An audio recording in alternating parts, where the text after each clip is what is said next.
This story was written by Arbrand.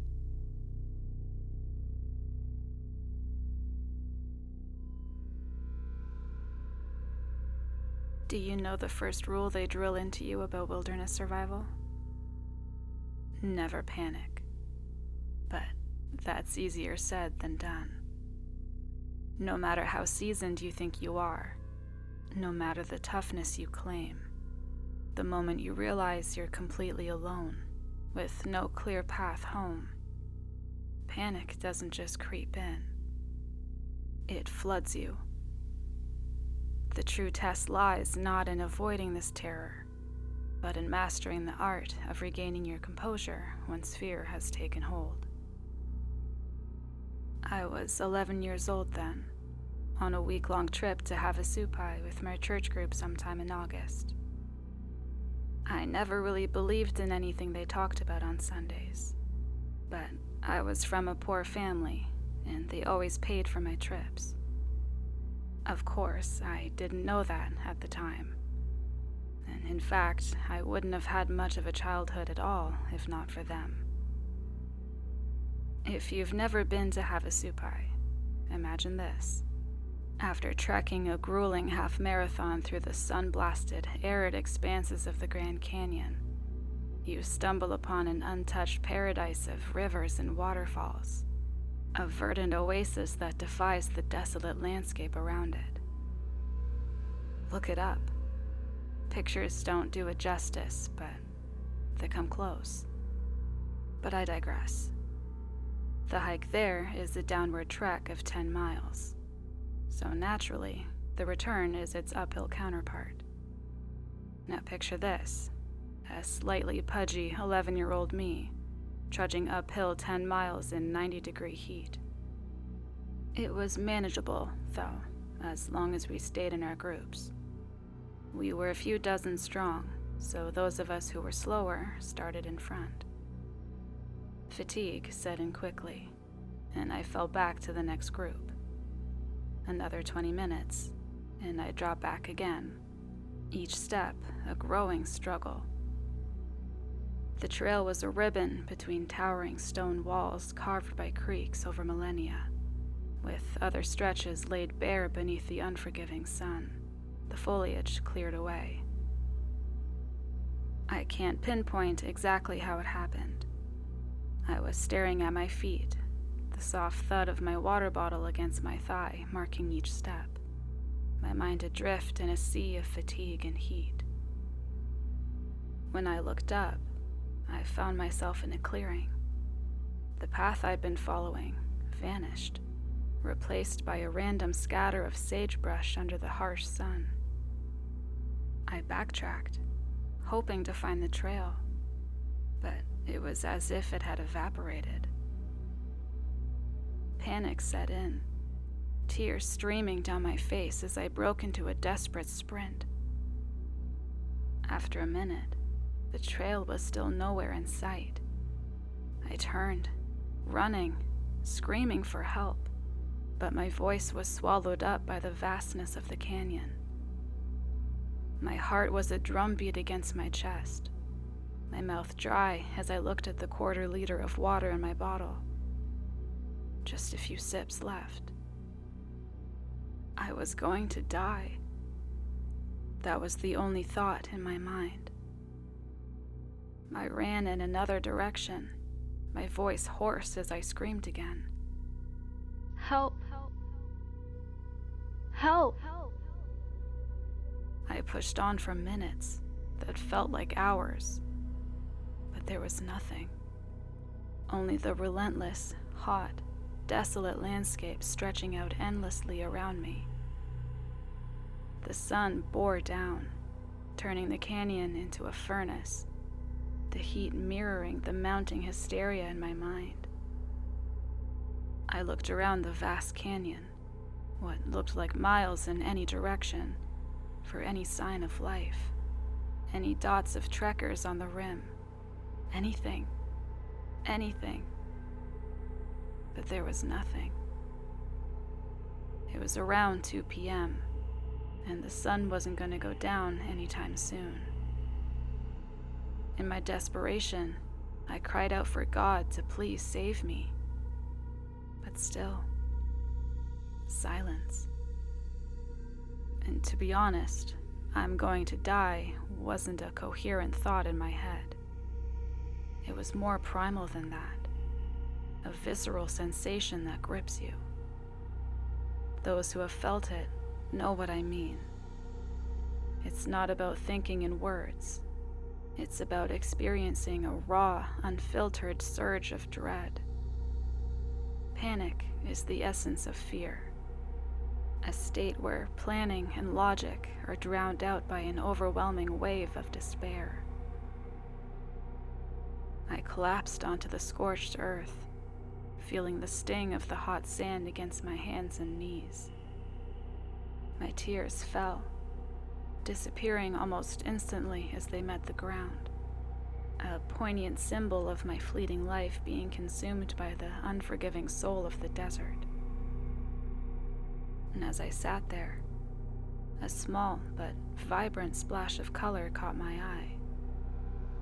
A red bird, flitting from one parched tree to another. It was the first sign of life I'd seen in what felt like an eternity. The sight of it sparked a flicker of hope in my heart. Perhaps, I thought, this bird knows where to find water. Driven by a mix of desperation and instinct, I followed the bird. It seemed almost aware of my presence, waiting for me from branch to branch. My pace quickened, my eyes locked on this beacon of red against the bleached sky. The bird led me through a less trodden path, dotted with the occasional greenery that managed to survive in this harsh environment. And then, ahead, I saw something. Or rather, someone. There was a Native American man sitting on a fallen log, the red bird perched calmly on his shoulder. He looked up as I approached, his eyes meeting mine with a depth of understanding that was almost unsettling. "Are you lost?" he asked, his voice gentle, echoing strangely in the vast silence of the canyon. I could only nod, wiping away the tears and dust that clung to my face, trying to steady my breath. "Then rejoice, for you have been found," he said, his tone warm. I stood there, the awkwardness clinging to me like the heat. "Can you help me find the trail?" I managed to ask, my voice hoarse from screaming. "You are already on a trail," he replied with a gentle smile. "But it's not my trail," I protested. "It's a trail, and it's the one you're on," he countered. I was confused. The raw fear that clouded my mind had begun to subside, and I felt clear thoughts slowly coming back to me. "I need to find my group," I insisted. "The group that left you to die in this heat?" He snapped back, his tone suddenly sharp. "Seems like they're the ones that need to find you." His words stung as I realized the truth in his statement. I swallowed hard, trying to gather my thoughts. The man's eyes lingered on me for a moment. Then he nodded slowly. "I can help you find your way home, but you must listen carefully. Follow the echo of my voice, and you will be safe." I knew it was strange, but it was my only option, so I simply nodded in agreement. He stood up from his log, the red bird fluttering to a nearby branch, watching intently. He cupped his hands around his mouth and called out, his voice ringing through the air. "This way." The echo reverberated through the canyon walls, fading into the distance. I listened intently, and after a moment, I heard the echo return, faint but unmistakable. This way. I turned back to thank the man, but he had vanished. Only the red bird remained, hopping between branches, tilting its head as if to beckon me forward. I took a deep breath and began to follow the bird. It led me through the rocky terrain, flitting from branch to branch, pausing occasionally to ensure I was still behind. I listened for the echo of the voice, and every now and then it would come again, faint but clear. This way. I walked for what felt like hours, through rocky terrain and across sun-scorched patches of desert. The red bird was my only guide, hopping ahead, then pausing to make sure I was still following. The familiar echo sounded intermittently. This way. Drawing me forward. The canyon twisted and wound around itself, and I felt disoriented, but the bird remained steady. I scrambled over loose stones, ducked beneath overhanging branches, and navigated through narrow passageways as the sun bore down relentlessly. At one point, the bird perched atop a barren tree, and I heard the echo again. This way. Faint, but clear. I followed, feeling the sting of sand against my cheeks as the wind picked up. My throat was parched, and my legs ached, but I pushed on. The bird led me to a small clearing, surrounded by towering canyon walls.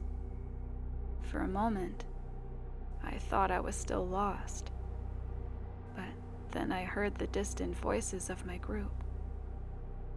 Brandon! Brandon!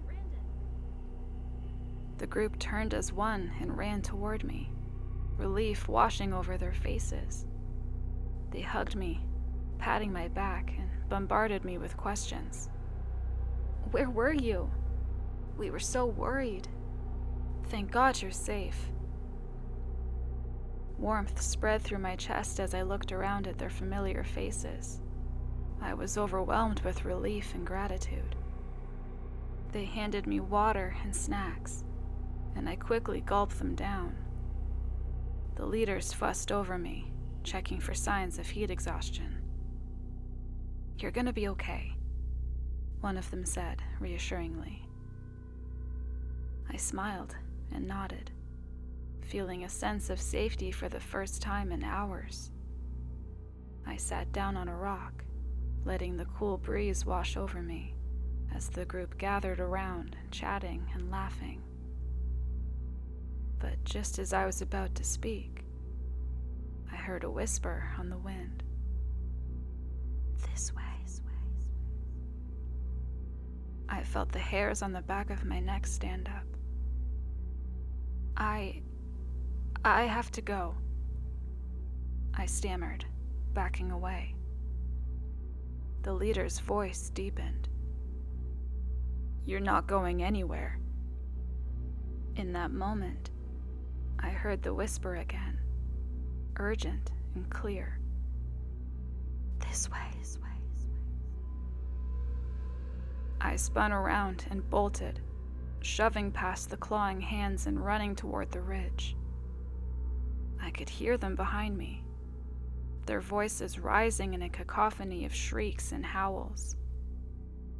I glanced back once and saw the group standing in a line at the edge of the clearing, their faces twisted in anger, their eyes burning with a malevolent glow. They watched me with predatory intent, their laughter echoing through the canyon. I ran faster, my breath coming in ragged gasps, until I heard the voice again, closer this time. This way. The red bird fluttered ahead, guiding me through the twisting paths of the canyon. I followed, barely daring to look back, until I stumbled upon a familiar part of the trail. I recognized the marker stones and the way the path curved around a large boulder. Ahead, I saw another group of people, and my heart leaped with relief when I recognized the faces of my real friends. They looked up as I approached, their expressions a mix of shock and joy. "Brandon, there you are!" one of the leaders cried, rushing to me and wrapping me in a tight hug. "We were so worried." I got lost," I managed to say, tears welling up in my eyes as I looked around at the familiar faces. "But I'm okay now." The group gathered around me, offering water and snacks and fussing over me with genuine concern. As I sat down to rest, I noticed the red bird perched on a nearby tree branch, watching silently. I smiled and gave a small nod of gratitude. The bird chirped softly and flew away, disappearing into the bright blue sky. I listened carefully for the voice, but all I heard was the laughter and chatter of my friends. The canyon was still, and for the first time since I'd gotten lost, I felt truly safe. It's been 20 years since that day in Havasupai, and honestly, I'd almost forgotten about it. Life moved on, and the memories of that canyon faded into the hazy backdrop of childhood. But every now and then, something happens that brings it all rushing back. Last week, I got a message from Mark, one of my old friends from the church group. He suggested we catch up over a few drinks at a local bar. I hadn't spoken to him in ages, but I figured it would be nice to reconnect. The bar was dimly lit, and Mark was already sitting at a table in the corner when I arrived. He hadn't changed much. Still the lanky frame, still laughing too loudly at his own jokes. He greeted me with a firm handshake and a grin. "Brandon, long time no see, my friend. Have you been?" "Not bad," I replied, smiling. "How about you?" We exchanged small talk for a while, reminiscing about old times and filling in the gaps of the years that had passed. He seemed warm and genuine, but there was something off about his eyes. Something intense and unsettling. After a few drinks, Mark leaned in closer, his voice dropping to a near whisper. "Hey, remember that camping trip to Havasupai?" "Yeah, of course. Hard to forget that one." A smile flickered across his lips. "Yeah, we were all so worried when you were gone. But you weren't really lost, were you?" "What do you mean?" I asked, feeling a chill creep up my spine. He chuckled softly and leaned back in his chair, his eyes never leaving mine. Sometimes the ones who get lost don't really get to come back. I nervously shifted in my seat and took a sip of my drink before changing topics. A few minutes later, he suggested that we check out his new car. He seemed quite proud of it, so I obliged. We put on our jackets and headed out into the cold night. The wind bit at my face as we turned down an unlit alley toward the parking lot. Mark walked ahead of me, humming softly, his breath visible in the frigid air. As we approached the lot, I glanced up and noticed a red bird perched on top of a stoplight, its bright plumage stark against the darkness. It cocked its head to the side and chirped softly. And then I heard it, faint but unmistakable, carried on the wind. This way.